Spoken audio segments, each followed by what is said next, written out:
Hello viewers, I doctor SBK Lal welcome you all in my YouTube channel. मेरे YouTube channel में आपका बहुत बहुत स्वागत है।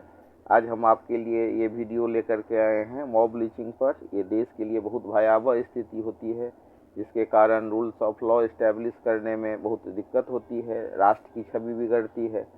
अब ऐसा ही एक उदाहरण आपके सामने में रखते हैं। एक महिला जिसको पति ने 1 साल पहले छोड़ दिया था, इसके कारण वो विक्षिप्त अवस्था में पहुंच गई और उसके शरीर पर नेल पॉलिश, सिंदूर का टीका और अजीबोगरीब माला तथा उसके शरीर पर नकाब था।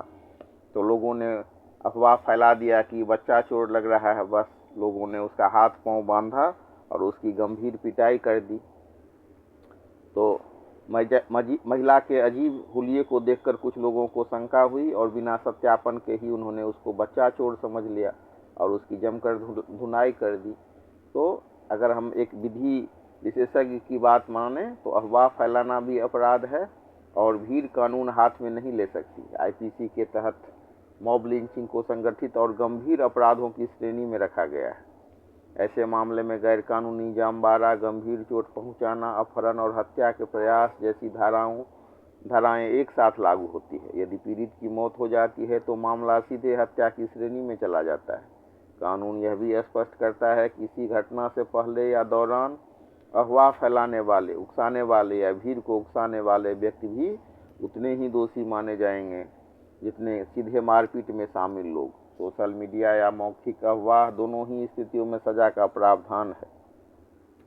भारत जैसे लोकतांत्रिक गणराज्य में न्याय का अधिकार केवल न्यायालय को है, भीड़ को नहीं। किंतु विगत वर्षों में मॉब लिंचिंग की घटनाओं ने यह प्रश्न खड़ा किया है कि क्या हम अनजाने में विधि राज से भीड़ राज की ओर बढ़ रहे हैं।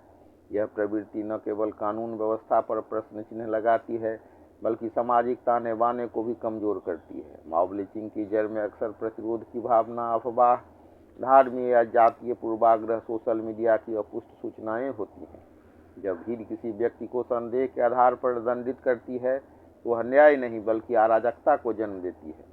न्याय का आधार साक्ष्य और विधिक प्रक्रिया है, भीड़ का आधार भावनात्मक उन्माद। भारतीय संविधान प्रत्येक नागरिक को जीवन और व्यक्तिगत स्वतंत्रता का अधिकार देता है। मॉब लिंचिंग इस मूल अधिकार का प्रत्यक्ष उल्लंघन है। सुप्रीम कोर्ट ऑफ इंडिया ने तहसीन पूनावाला बनाम भारत संघ 2008 में स्पष्ट कहा है कि भीड़ तंत्र को किसी भी रूप में स्वीकार नहीं किया जा सकता। न्यायालय ने राज्य को निवारक, उपचारात्मक और दंडात्मक उपाय अपनाने के निर्देश दिए हैं। हालांकि इंडियन पिनल कोड अर्थात IPC के अंतर्गत हत्या, दंगा और अवैध जमबारे की धाराएं लागू होती है, परंतु अभी तक राष्ट्रीय स्तर पर मॉब लिंचिंग के लिए कोई पृथक कानून नहीं है। कुछ राज्यों जैसे Rajasthan protection from launching act ने विशेष अधिनियम बनाए हैं। ऐसा ही एक कानून मणिपुर में भी बना है, लेकिन राष्ट्रीय स्तर पर ऐसा कोई कानून नहीं है। अगर हम सामाजिक आयाम की बात करें तो अफवाह और डिजिटल माध्यम जैसे प्लेटफॉर्म पर फैलती अपुष्ट सूचनाएं कई बार हिंसा का कारण बनती है। और भीड़ का भी एक मनोविज्ञान होता है। भीड़ में व्यक्ति अपनी व्यक्तिगत जिम्मेदारी भूल जाता है और इससे क्या होता है कि कानून पर अविश्वास उत्पन्न होता है, न्याय प्रक्रिया धीमी हो जाती है और कई बार तो तुरंत न्याय की मानसिकता के कारण मॉब लिंचिंग होता है। सांप्रदायिक ध्रुवीकरण हो जाता है। ऐसी घटनाएं समाज में अविश्वास और भय का वातावरण बनाती हैं।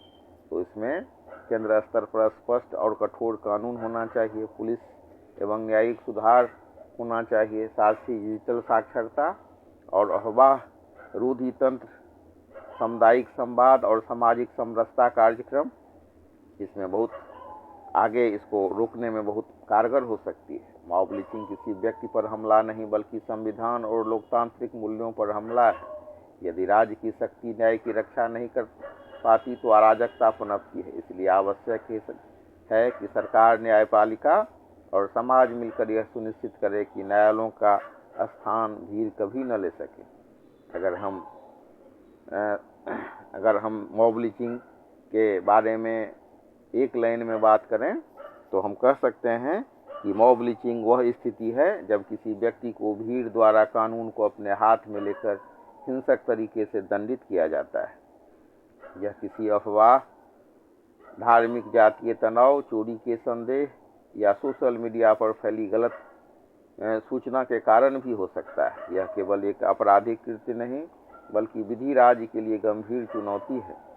भारतीय दंड संहिता अर्थात आईपीसी के अंतर्गत इसके लिए कोई विशेष धारा नहीं है, लेकिन अगर हत्या हो जाती है तो 302, हत्या का प्रयास के लिए 307, मारपीट और गंभीर चोट के लिए 323, 325, अवैध जमबारा और सामूहिक दायित्व को निर्धारित करने के लिए धारा 141 और 149 के तहत कार्रवाई हो सकती है। सुप्रीम कोर्ट ऑफ इंडिया ने तहसीन पूनावाला वनम भारत संघ 2018 के मामले में मॉब लिंचिंग को भीड़ तंत्र अर्थात मोबोक्रेसी बताया और राज्यों को निर्देश दिए कि प्रत्येक जिले में नोडल अधिकारी की नियुक्ति, त्वरित एफआईआर और फास्ट ट्रैक ट्रायल, पीड़ितों को मुआवजा, अफवाहों पर नियंत्रण, ये होना चाहिए। कुछ राज्यों ने अलग से इसके लिए कानून बनाए हैं, जैसे Manipur protection from violence act, Rajasthan protection from lynching act. हालांकि राष्ट्रीय स्तर पर अभी तक अलग से केंद्रीय कानून नहीं है।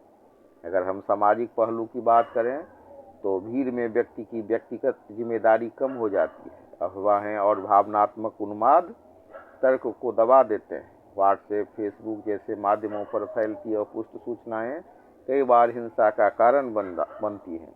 मॉब लिंचिंग कई बार धार्मिक या जातीय पहचान से जुड़ जाती है, जिससे सामाजिक विभाजन और गहरा हो जाता है।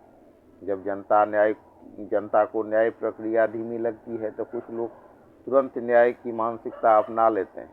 तो इसके लिए तुरंत न्यायिक कार्रवाई होनी चाहिए और मामला का निष्पादन तीव्र गति से होना चाहिए।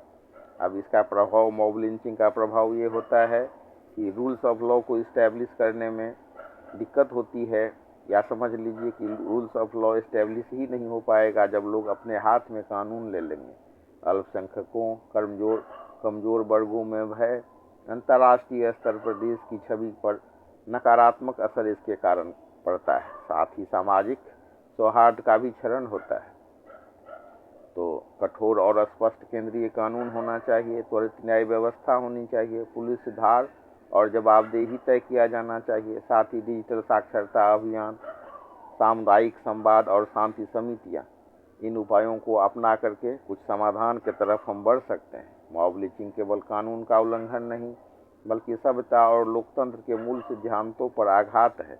लोकतांत्रिक समाज में न्याय का अधिकार केवल न्यायालयों को है, भीड़ को नहीं। यदि विधि राज को मजबूत करना है तो समाज और राज्य दोनों को मिलकर इस प्रवृत्ति पर अंकुश लगाना होगा। भारतीय संविधान प्रत्येक नागरिक को जीवन और व्यक्तिगत स्वतंत्रता का अधिकार अनुच्छेद 21 के तहत देता है। मॉब लिंचिंग इस मूल अधिकार का प्रत्यक्ष उल्लंघन है। तो अफवाह और डिजिटल माध्यम, भीड़ मनोविज्ञान, कानून पर अविश्वास और सांप्रदायिक ध्रुवीकरण, ये सब इसके सामाजिक आयाम हैं। तो इस तरह से अगर इसको रोकना है तो हमें लोकतांत्रिक व्यवस्था की आधारशिला विधि राज, रूल्स ऑफ लॉ को एस्टेब्लिश करना होगा, जहां न्याय की अंतिम सत्ता न्यायालयों में निहित होती है। किंतु जब भीड़ स्वयं को न्यायाधीश और दंडाधिकारी मानकर किसी व्यक्ति पर हिंसक हमला करती है तो यह केवल एक आपराधिक घटना नहीं रहती बल्कि संवैधानिक मूल्यों पर सीधा आघात बन जाती है। मॉब लिंचिंग इस प्रकार की प्रवृत्ति है जिसने